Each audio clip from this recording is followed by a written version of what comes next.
नाजरीन, हम केरी की चटनी बना रहे हैं।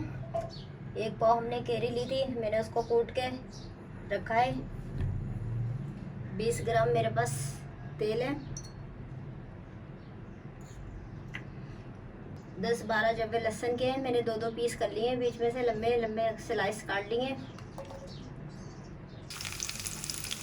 अब इसमें हम 1 चम्मच जीरा डालेंगे,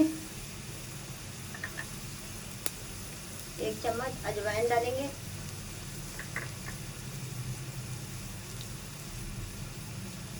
थोड़ी सी कलौंजी डालेंगे, 2 डंडी कड़ी पत्ता है, 4 गोल मिर्चें हैं, 4 हरी मिर्चें हैं।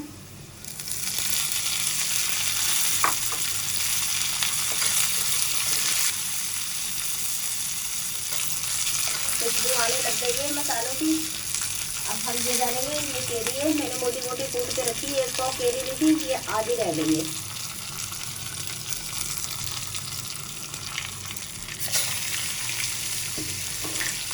3 मिनट तक फ्राई करेंगे मसालों के साथ। नाज़रीन, 3 मिनट हो गए हमें अपनी केरी चटनी को फ्राई करते हुए। अच्छी तरीके से ये फ्राई हो चुकी है। अगर मेरी वीडियो अच्छी लगे सब्सक्राइब कीजिएगा, शेयर कीजिएगा, लाइक कीजिएगा। इसी तरह आप ताज़ी चटनी बना के खाएं, ज़्यादा से ज़्यादा 1 हफ्ते के लिए रख लें। सबसे ज़्यादा बेहतर ताज़ी है। आप रोटी के साथ खाएं, पराठे के साथ खाएं, दाल के साथ खाएं, चटनी के साथ, सबके साथ खाएं, चावल के साथ नहीं अच्छी लगे। अगर मेरी वीडियो अच्छी लगे सब्सक्राइब कीजिएगा, शेयर कीजिएगा, लाइक कीजिएगा। आगे मेरी वीडियो बनाएगा। अल्लाह हाफिज़।